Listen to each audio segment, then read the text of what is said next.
Assalamualaikum warahmatullahi wabarakatuh. Perkenalkan, saya Fairizania Amalia dari Program Studi Teknik Lingkungan Universitas Riau tahun 2020. Di video kali ini, saya akan membahas materi negara dan konstitusi yang merupakan materi dari mata kuliah Kewarganegaraan dengan dosen pengampu Bapak Nurdiansah MPD. Adapun yang akan dibahas yaitu tentang negara, yang dimana ada pengertian negara, unsur-unsur negara, sifat-sifat negara, tujuan dan fungsi negara, serta bentuk-bentuk negara. Yang kedua ada konstitusi. Yang akan dibahas di sini adalah pengertian konstitusi, jenis-jenis konstitusi, tujuan dan fungsinya, serta hubungan antara negara dan konstitusi. Negara. Pengertian negara. Negara merupakan salah satu bentuk organisasi yang ada dalam kehidupan masyarakat. Agar pemerintah suatu negara memiliki kekuasaan untuk mengatur kehidupan masyarakat tidak bertindak seenaknya, maka ada sistem aturan tersebut menggambarkan suatu hierarki atau pertindakan dalam aturan yang paling tinggi, tingkatnya sampai pada aturan yang paling rendah. Selanjutnya ada pengertian negara menurut beberapa para ahli. Yang pertama menurut Max Weber, jadi negara itu adalah sebagai alat agensi atau wewenang authority yang mengatur atau mengendalikan personal-personal bersama atas nama masyarakat. Yang kedua itu ada menurut Miriam Budiarjo. Jadi, negara adalah suatu daerah teritorial yang rakyatnya diperintah oleh sejumlah pejabat dan berhasil menuntut dari warganya untuk ketaatan melalui kekuasaan yang sah. Menurut Aristoteles, merumuskan negara dalam bukunya Politicia yang disebutnya sebagai negara polis, yang pada saat itu masih dipahami negara masih dalam suatu wilayah yang kecil. Dalam pengertian itu, negara disebut sebagai negara hukum yang di dalamnya terdapat sejumlah warga negara yang ikut dalam permusyawaratan. Adapun menurut Niccolò Machiavelli, negara sebagai negara kekuasaan dalam buku 2 Principle yang dahulu merupakan 3 buku referensi pada raja. Machiavelli memandang negara dari sudut kenyataan bahwa dalam suatu negara harus ada sesuatu yang dimiliki oleh seorang pemimpin negara atau raja. Raja sebagai pemegang kekuasaan negara tidak mungkin hanya mengandalkan kekuasaan hanya pada satu moralitas atau kesusilaan. Yang kedua ada unsur-unsur negara, di mana berdirinya suatu negara tentunya harus ada unsur-unsur yang harus lengkap dalam sebuah negara. Yang pertama itu ada rakyat. Jadi pertama-tama harus ada rakyat. Dalam istilah yang lebih umum sering pula digunakan istilah masyarakat atau kumpulan individu-individu yang saling berinteraksi dan mendiami suatu wilayah. Yang kedua, adanya wilayah. Jadi adanya rakyat tentu harus ada wilayah. Wilayah yang dimaksud di sini adalah lokasi fisik dengan batasan teritorial yang jelas. Wilayah sebaiknya dipahami secara geografis, sehingga kita mengenal teoretik fisik yang mencakup daratan, perairan, dan udara. Unsur-unsur negara yang ketiga, itu ada pemerintahan yang berdaulat. Pemerintah merupakan kelengkapan negara yang bertugas menyelenggarakan negara sebagai sebuah organisasi besar. Yang keempat, adanya pengakuan dari negara lain, yang mana unsur ini bersifat deklaratif. Artinya, negara yang baru berdiri mendeklarasikan dirinya atau memproklamirkan dirinya, dan satu negara yang sudah eksis sebelumnya mendeklarasikan pengakuannya. Adanya pengakuan ini terbagi menjadi 2, yaitu pengakuan secara de facto dan pengakuan secara de jure. Materi yang ketiga itu ada sifat-sifat negara, di mana negara itu mempunyai sifat, ada 3. Yang pertama, sifat memaksa. Maksudnya di sini negara dapat memaksakan kehendak melalui hukum atau kekuasaan. Yang kedua ada sifat monopoli, di mana di sini maksudnya negara menetapkan tujuan bersama dalam masyarakat. Negara dapat menguasai hal-hal seperti sumber daya penting untuk kepentingan orang banyak dan bisa mengatasi paham individu dan kelompok. Yang ketiga, ada sifat totalitas, yang mana semua hal tanpa pengecualian menjadi wewenang negara. Adapun tujuan dan fungsi negara itu sendiri, yang pertama tujuan negara ya. Tujuan negara itu yang pertama menciptakan keadaan agar rakyat bisa mencapai keinginan. Yang kedua, memajukan kesejahteraan manusia sebagai individu dan sebagai makhluk sosial. Yang ketiga, mencapai penghidupan dan kehidupan yang aman dan tentram dengan taat kepada Tuhan. Yang keempat, itu berusaha menyelenggarakan ketertiban, keamanan, dan ketentraman agar tercapai tujuan negara yang tinggi, yaitu kemakmuran bersama. Yang kelima, itu memelihara dan menjalani serta terlaksananya hak-hak asasi manusia. Kehidupan kekuasaan penguasa dibatasi oleh hak-hak asasi manusia. Selanjutnya, fungsi negara. Yang pertama itu melaksanakan ketertiban.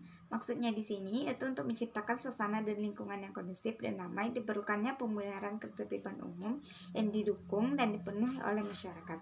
Yang kedua, untuk pertahanan dan keamanan. Yang ketiga, untuk menegakkan keadilan, karena di sini negara membentuk lembaga-lembaga peradilan sebagai tempat warganya meminta keadilan di segala bidang kehidupan. Yang keempat, mensejahterakan dan memakmurkan rakyat. Nah, negara yang sukses dan maju itu adalah negara yang bisa membuat masyarakat bahagia secara umum dari sisi ekonomi dan sosial kemasyarakatan. Bentuk-bentuk negara terbagi di sini saya akan membahas dua, itu pada zaman Yunani kuno dan pada pandangan modern. Pada zaman Yunani kuno, bentuk negara itu saya ambil dari beberapa para ahli. Contohnya menurut Aristoteles, mengemukakan bentuk negara yang dibaginya menurut bentuk yang ideal dan bentuk pemerosotan, yaitu sebagai berikut. Yang pertama ada monarki. Monarki itu adalah pemerintahan oleh satu orang guna kepentingan seluruh rakyat. Yang kedua ada tirani. Tirani itu adalah pemerintahan oleh satu orang untuk kepentingan sendiri. Yang ketiga ada aristokrasi. Aristokrasi adalah pemerintahan oleh sekelompok orang, yaitu para cendekiawan, guna kepentingan seluruh rakyat. Yang keempat ada oligarki. Oligarki adalah pemerintahan oleh sekelompok orang guna kepentingan kelompok atau golongannya sendiri.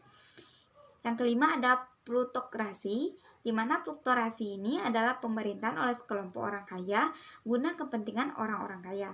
Yang keenam ada politea. Politea adalah suatu pemerintahan oleh seluruh orang guna kepentingan seluruh rakyat. Yang ketujuh adanya bentuk pemerintah yang ketujuh itu demokrasi. Jadi demokrasi adalah pemerintahan dari orang-orang yang tidak tahu sama sekali soal-soal pemerintahan, yang mana demokrasi itu adalah pemerintahan dari rakyat, oleh rakyat, dan untuk rakyat. Ketujuh bentuk negara tersebut menurut Aristoteles tidak berdiri sendiri, akan tetapi mempunyai hubungan satu dengan yang lainnya sehingga merupakan satu siklus.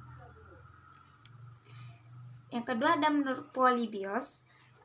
Polybios adalah penganut teori kualitas dan kuantitas dari Aristoteles, yang mana bentuk negara menurut Polybios sama dengan yang dikemukakan oleh Aristoteles, dengan sedikit perubahan, yaitu mengganti politea dengan demokrasi bentuk ideal dan aristokrasi bentuk kemerosotan dari demokrasi. Menurut Polybios bahwa bentuk negara yang satu harus keluar dari bentuk negara yang lain dengan urutan sebagai berikut. Yang pertama ada monarki, yang kedua ada aristokrasi, yang ketiga ada oligarki, yang keempat ada demokrasi, yang kelima ada tirani. Nah, begitulah siklusnya kembali ke monarki sampai seterusnya. Nah, adapun bentuk-bentuk negara berdasarkan paham modern. Nah, itu berdasarkan teori modern sekarang, bentuk negara yang terpenting ialah negara kesatuan atau unitarianisme dan negara serikat atau federasi. Negara kesatuan adalah bentuk suatu negara yang merdeka dan berdaulat dengan satu pemerintahan pusat yang berkuasa dan mengatur seluruh daerah. Negara kesatuan dengan sistem sentralisasi adalah pemerintah yang langsung memimpin oleh pemerintah pusat, sementara pemerintah daerah di bawahnya melaksanakan kebijakan pemerintah pusat. Model pemerintahan Orde Baru di bawah pemerintahan Presiden Soekarno adalah salah satu contoh sistem pemerintahan model ini. Keuntungan dari sentralisasi sendiri, yang pertama itu adanya keseragaman, yang kedua adanya kesederhanaan hukum, yang ketiga penghasilan daerah dapat digunakan untuk kepentingan seluruh negara. Adapun kerugiannya dari sistem sentralisasi sendiri, yang pertama bertumpuknya pekerjaan pemerintah pusat, yang kedua peraturan kebijakan dari pusat sering tidak sesuai dengan keadaan, yang ketiga daerah-daerah lebih bersifat pasif karena diatur oleh pemerintah pusat, yang keempat rakyat di daerah harus kurang mendapatkan kesempatan untuk memikirkan dan bertanggung jawab tentang daerahnya sendiri. Dan yang kelima, keputusan-keputusan pemerintah pusat sering terlambat. Negara-negara kesatuan dengan sistem desentralisasi adalah kepala daerah diberikan kesempatan dan kewenangan untuk mengurus urusan pemerintahan wilayah sendiri. Adapun keuntungan dari sistem desentralisasi sendiri, yang pertama, pembangunan daerah akan berkembang. Yang kedua, peraturan kebijakan di daerah sesuai dengan kebutuhan kondisi daerah saat itu sendiri. Yang ketiga, tidak bertempuknya pekerjaan pemerintah pusat. Yang keempat, partisipasi dan tanggung jawab masyarakat terhadap daerahnya. Dan yang kelima itu penghemat biaya. Sedangkan kerugian sistem desentralisasi sendiri adalah ketidakseragaman peraturan dan kebijakan serta kemajuan sebuah pembangunan. Nah, yang kedua ada negara serikat. Negara serikat adalah beberapa negara bagian yang menjadi satu negara berdaulat. Persamaan dari negara antara negara serikat dan negara kesatuan yang bersistem desentralisasi, yaitu pertama pemerintah pusat sebagai pemegang kedaulatan keluar, yang kedua memiliki otonomi sendiri, sedangkan perbedaannya adalah asal muasal otonomi. Negara bagian memiliki otonomi asli, sedangkan negara kesatuan sistem desentralisasi adalah pemberian dari pemerintah pusat. Yang selanjutnya kita akan membahas tentang konstitusi. Jadi pertama-tama kita harus mengetahui pengertian dari konstitusi itu apa sebenarnya. Jadi konstitusi berasal dari bahasa Prancis, yaitu constituer, yang berarti membentuk. Sedangkan di negara dengan penggunaan bahasa Inggris dipakai istilah constitution. Dalam bahasa Latin, kata konstitusi merupakan gabungan dari dua kata, yaitu cum dan stauter. Cum adalah preposisi yang berarti bersama dengan, sedangkan stature mempunyai arti membuat sesuatu agar berdiri atau mendirikan atau menetapkan. Nah, konstitusi adalah keseluruhan sistem ketatanegaraan dari suatu negara berupa kumpulan peraturan-peraturan yang membentuk, mengatur, atau memerintah dalam pemerintahan satu negara. Ini menurut K.C. Ware tahun 1975. Selanjutnya itu ada jenis-jenisnya konstitusi. Jadi menurut K.C. Ware tahun 1975 membagi konstitusi menjadi 4 jenis. Yang pertama ada konstitusi tertulis dan konstitusi tidak dalam bentuk tertulis. Konstitusi tertulis ini adalah konstitusi UUD, Undang-Undang Dasar, yang dituangkan dalam dokumen formal. Sedangkan konstitusi yang bukan dalam bentuk tertulis adalah suatu konstitusi yang tidak dituangkan dalam dokumen formal. Contohnya konstitusi yang berlaku di Inggris, Israel, dan New Zealand. Yang kedua ada konstitusi fleksibel dan konstitusi rigid. Konstitusi fleksibel artinya tuh bersifat elastis, yang mana diumumkan dan diubah dengan cara yang sama seperti undang-undang. Sedangkan konstitusi rigid itu mempunyai kedudukan dan derajat yang jauh lebih tinggi dari peraturan perundang-undangan yang lain. Yang ketiga ada konstitusi derajat tinggi dan konstitusi derajat tidak tinggi. Derajat tinggi adalah satu konstitusi yang mempunyai kedudukan tinggi dalam negara, sedangkan konstitusi derajat tidak tinggi adalah konstitusi yang tidak mempunyai kedudukan seperti derajat tinggi. Yang keempat ada konstitusi negara serikat dan negara kesatuan, di mana negara serikat didapatkan sistem pembagian kekuasaan antara pemerintah negara serikat dengan pemerintah negara bagian. Adanya konstitusi pemerintahan presidensial dan pemerintahan parlementer, itu adalah bentuk konstitusi yang kelima.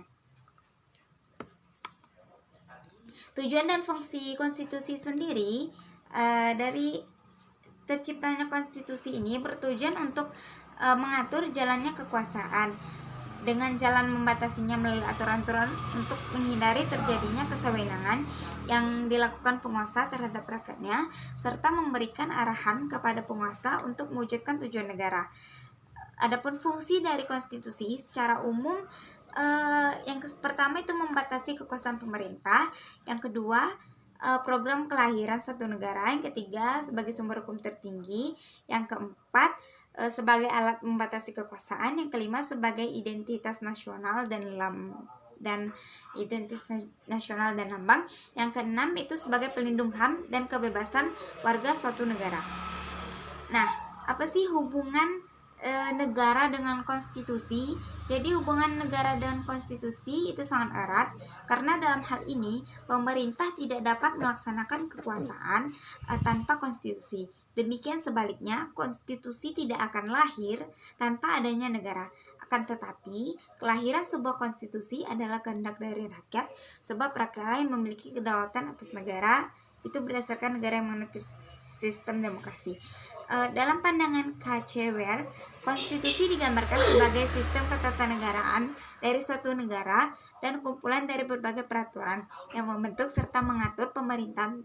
Tulisan ini mengkaji dan menganalisa secara yuridis sebagai peraturan perundang-undangan berdasarkan teori untuk menjawab permasalahan hubungan konstitusi dan negara dalam paham konstitusionalisme.